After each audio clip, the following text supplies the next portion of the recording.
오늘 주신 하나님의 말씀 이사야 13장 1절에서 22절까지의 말씀입니다. 말씀이 길기 때문에 제가 17절에서 22절까지 보도록 하겠습니다.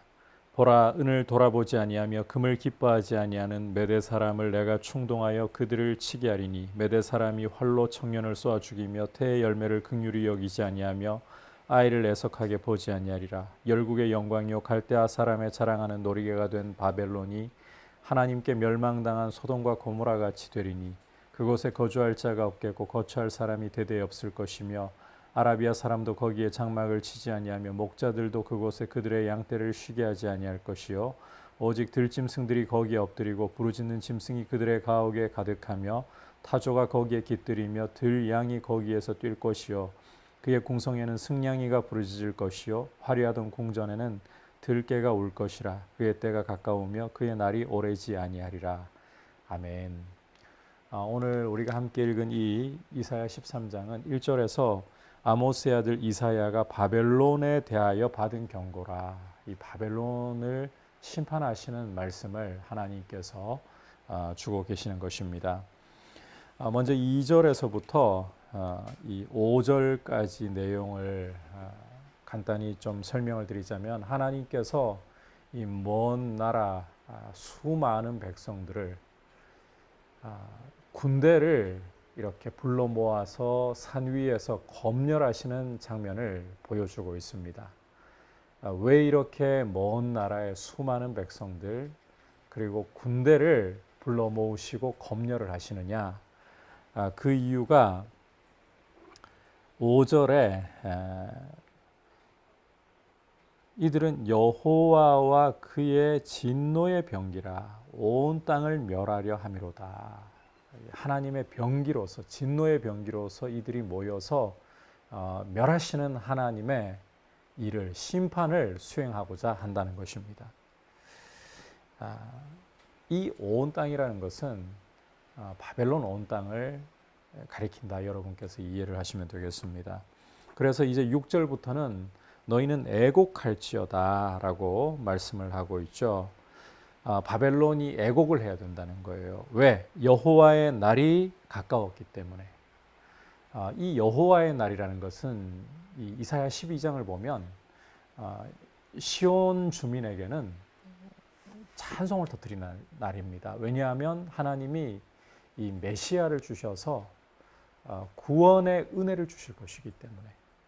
그래서 하나님의 백성은, 시온의 주민은 그 구원의 은혜를 인해서 찬송하면서 구원의 우물에서 물을 깃는, 구원의 축복을 누리는 그런 영광스러운 날이 됩니다. 그런데 이 바벨론에게는 애곡해야 할 날, 이 날은 6절 후반부에 보면 전능자에게서 멸망이 임하는 날이라는 거예요. 바벨론에게는 멸망이 임한다는 거죠. 자, 그래서 이 날에 아무리 힘이 있는 사람이라 할지라도 모든 손에 힘이 풀리고, 아무리 담대한 사람의 마음이라 할지라도 각 사람의 마음이 녹을 것이라.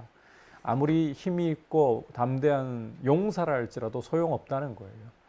힘이 있는 손이라도 모든 손이 다 풀려버리고, 아무리 담대한 마음을 가지고 있는 사람이라도 그 마음은 다 녹아버릴 정도로 심각하고 두려운 이 멸망이 임한다는 거죠. 그리고 사람들이 놀라고 괴로움과 슬픔에 사로잡혀서 해산이 임박한 여인처럼 고통할 수밖에 없고, 서로 보고 놀라서 얼굴이 불꽃 같다. 이 얼굴이 불꽃 같다는 것은 이 두려움의 표현이에요. 그만큼 하나님의 이 날이 9절에 보시면 잔혹히 분내고 맹렬히 노하는 날, 그래서 땅을 황폐하고 하게 하고 죄인을 멸하는 날로 온다는 것입니다. 이 날이 얼마나 맹렬한가를 보여주는 이미지가 10절에 있는데, 하늘의 별들과 별무리가 그 빛을 내지 않고 해가 돋아도 어둡고 달이 그 빛을 비추지 않는다. 출애굽 당시에 그 9번째 심판이 바로 사흘 동안 애굽의 캄캄함이, 사람들이 앞을 더듬어야 할 정도의 흑암이 드리워진 것이었죠. 하나님의 이 날이 왔을 때에 이 바벨론에게는 이런 어둠이 하늘의 해와 달과 별이 다 그 빛을 잃어버릴 정도로 이런 두려움이 임한다는 거예요. 그래서 하나님께서 이 세상의 악과 악인의 죄를 벌하고 교만한 자의 오만을 끊고 강포한 자의 거만을 낮춰버리시는데, 사람을 어느 정도로까지 낮춰버리시느냐, 순금보다 희소하게, 그것도 순금 중에서도 오빌의 금, 아주 희소하고 가치 있는 이 오빌의 금보다 희귀하게 만들어 버리시고, 또 앞서 하늘의 해와 달과 별이 빛을 잃어버린다 했는데 13절에 보면 하늘을 진동시키시고 땅을 흔들어 하늘과 땅조차도 진동할 정도로, 하나님의 이 두려우심 앞에 진동할 정도로, 떨 정도로 그렇게 만들어 버리시겠다. 그래서 이제 그 14절부터 보면 사람들이 쫓긴 노루나 모으는 자 없는 양같이 각기 도망을 가는데, 너무 두려워가지고 도망을 가는데 하나님의 이 진노 앞에 처음에는 7절 8절에서는 손에 힘이 풀리고 마음이 녹아버리고 이 고통 속에 사로잡혀 있었잖아요. 그래서 이제는 도망을 가보는데 도망가도 소용이 없어요. 15절에 보면 만나는 자마다, 이 메대 사람들을 가리켜요. 뒤에 나오겠지만 바벨론을 징벌하는 하나님의 도구가 바로 메대 사람들인데, 메대 사람들이 만나는 자마다 창으로 찔러 죽이고 잡히는 사람마다 칼로 엎드러뜨리고, 그리고 16절을 보면 어린아이 예외가 없습니다. 매어 침을 당하도록, 그리고 집을 노래하게 버리고 이 아내들은 욕을 당하게, 욕보이는 이런 상황까지 처하게 된다는 거예요. 왜 이렇게 되느냐? 하나님께서 이 은도 금도 기뻐하지 않는 메대 사람들을 충동하여 그들을 심판 도구로 쓰시는데, 이들은 불쌍히 여기지 않는다는 거예요. 바벨론 사람들에 대해서는 조금도 불쌍히 여기지 않는다. 18절에 보시면, 그래서 청년들을 활로 쏘아 죽이고 태 열매를 긍휼히 여기지 않고 아이를 애석하게 보지 않는다. 그래서 결국은 이 바벨론이 어느 정도로까지 추락을 하느냐, 영화로웠던 이 성 바벨론이, 제국을 이루었던 이 바벨론이 소돔과 고모라, 하나님께 심판을 당한 이 소돔과 고모라, 하늘로부터 유황불이 내려서 완전히 잿더미가 되어버렸잖아요. 그렇게 철저하게 심판해서 무너져 내리고 황폐하게 된다는 거예요. 그래서 결국에는 20절에 보면 거기에 거주할 사람이 없을 것이다. 어느 정도인가 아라비아 사람들, 이 장막 생활을 하면서 이 유목 생활을 하는 이 아라비아 사람들이 거기에 바벨론 땅에는 장막을 치지 않는다는 거예요. 목자들도 양떼를 쉬게 하게 마련인데 이 바벨론 땅만큼은 양떼를 쉬게 하지도 않는다. 그러면 무엇만 여기에 득실거리느냐? 21절, 22절을 보면 들짐승들만 이 득실거리고 우글거리는 거예요. 사람이 없으니까. 이들을 통제하고 내쫓을 사람이 없으니까. 그 정도로까지 하나님께서 철저하게 바벨론을 낮추시고 심판하시고 황폐하게 만들어 버리신다. 우선 이 말씀에서 우리가 좀 주목해 볼 사실 중에 하나가, 이 바벨론을 심판하실 때 보면 하나님께서 메대 사람을 들어 사용하신다고 하셨습니다. 이 메대 사람이라는 것은 이 바벨론 다음에 오는 이 제국이 바로 페르시아죠. 메대 바사, 성경에 읽어보면 메대 바사, 페르시아 제국으로 이해를 하시면 좀 수월하실 거라고 생각이 듭니다. 이 페르시아 제국을 이 바벨론 제국 다음에 일으키시는데, 이 페르시아를 세우게 되었던 이 메대 바사 사람들은 바벨론 사람들을 조금도 애석하게 긍휼히 보는 법이 없다. 그런데 이런 사람들을 충동시켜서 심판의 도구로 쓰시는 분이 누구시냐? 하나님이시라는 거예요. 하나님께서 이 온 열국을, 이 바벨론도 사실 심판을 당하는 근본 원인을 보면 오늘 말씀에는 따로 드러나 있지는 않습니다만, 이들도 하나님의 이 손에 잡힌 도구로서 남쪽 유다를 하나님께서 심판하시고 그렇게 징벌하시는 도구로 사용하셨죠. 그런데 이 바벨론이 하나님의 심판의 도구임에도 불구하고 더 분을 내어서 하나님 백성을 짓밟았습니다. 그것에 대한 심판을 이렇게 나타내고 계시는데 오늘 말씀에는 그까지 내용은 담겨 있지 않습니다만 그렇게 심판을 하시는 것인데 이 바벨론도 제국으로서는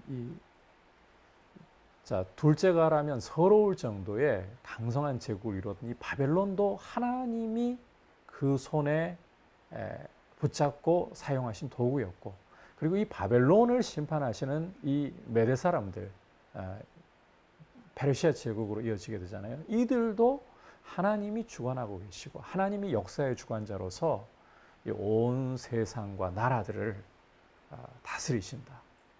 뿐만 아니라 만물을 다스리신다. 그래서 이 하나님의 위엄 앞에서 오늘 말씀을 보면 해와 달과 별들도 빛을 다 잃어버릴 정도로 어미하시고 크시다. 하늘과 땅은 하나님의 이런 그 진노 앞에서 진동한다 그랬잖아요. 이걸 좀 제가 시적인 표현을 쓰자면 벌벌 떤다는 거예요. 하나님의 그 위엄 앞에서. 그 정도로 크신 분이시고 역사의 주관자이시고 온 우주 만물의 주관자이시다.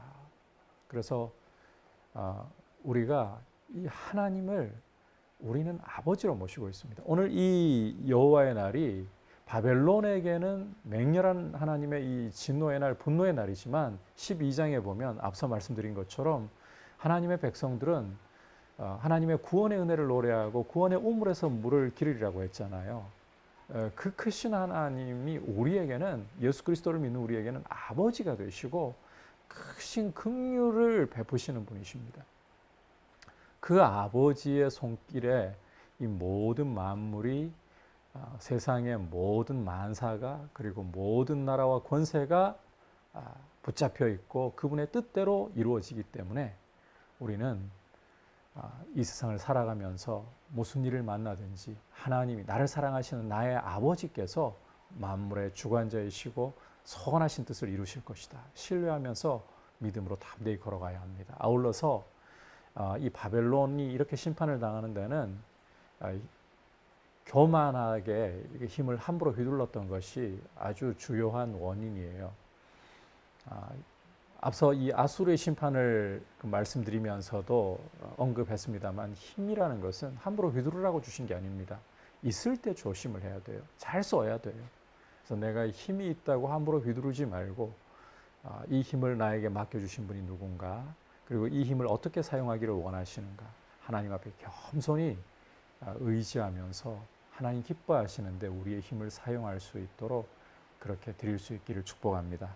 아울러서 이 하나님의 크심 앞에서 성도는 두렵고 떨리는 마음으로 구원을, 우리에게 자비로우신 아버지시고 이 구원의 아버지시기 때문에 우리 구원을 함부로 또 마음대로 우리 자유라는 것을 죄 짓는 데 함부로 쓰라고 주신 것이 아니라 거룩함을 이루어가라고 주셨습니다.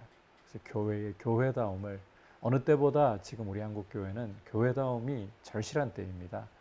이런 교회다움을 이루어가면서 하나님의 구원의 은혜를 기뻐할 수 있는 그런 복을 누리기를 축복합니다.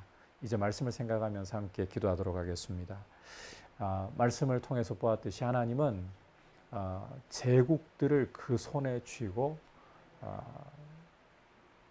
세우기도 하시고 허물기도 하시고 심기도 하시고 뽑기도 하시고 이렇게 역사의 주관자가 되시고 또 하늘의 해와 달과 별도 하나님의 진노 앞에 빛을 잃어버리고 하늘과 땅도 진동하는 크고 어미하신 분이신데, 만물을 다스리시는 분이신데, 그 하나님이 나의 아버지가 되심을 감사하고 내가 인생에 어떤 일을 만나더라도 그 일조차도 나를 사랑하시고 독생자까지 아끼지 않고 주신 아버지의 손에 붙잡혀 있음을 신뢰하면서 믿음으로 감사함으로 한 걸음 한 걸음 나아갈 수 있게 해달라고 기도하시고, 아울러서 하나님 아버지, 우리에게 힘이 주어질 때 힘을 하나님께로부터 온 줄 알고 겸손히 하나님 뜻대로 잘 사용할 수 있는 지혜를 주시고 두렵고 떨림으로 구원을 이루게 하옵소서. 그리고 아울러서 이제 여름 사역을 앞에 두고 있습니다. 우리 다음 세대의 믿음이 은혜 가운데 아름답게 세워지고 복음이 우리 자녀들의 마음에 잘 심겨질 수 있게 해달라고 같이 기도하겠습니다. 하나님 아버지, 오늘 이 바벨론 사람들에 대한 심판의 말씀을 통해서 하나님이 얼마나 두렵고 크신 분인가를 저희가 돌아보고 생각을 하고 하나님께서 역사의 주인 되시고 만물의 주인 되신다는 사실을 바라보면서 우리 인생에 일어나는 모든 일들이 하나님의 손 안에 있고 하나님의 통치 안에 있음을 신뢰하고 그 하나님 아버지께서 독생자까지 아끼지 않고 주실 정도로 우리를 사랑하신다는 사실을 신뢰하면서 믿음으로 한 걸음 한 걸음 걸어가게 하여 주시고 아버지 앞에 무슨 일을 만나든지 감사하며 신뢰하며 믿음으로 따라가게 하여 주옵소서. 아버지 또 두렵고 떨림으로 구원을 이루어가게 하여 주옵소서. 아버지 간구합니다. 이제 여름 사역이 다가오고 있습니다. 우리 자녀들과 청년들 믿음이 잘 세워질 수 있도록 거룩한 믿음 위에 굳게 서도록 하나님 아버지 여름 사역 가운데 복을 주시옵소서. 예수님의 이름으로 기도드립니다. 아멘.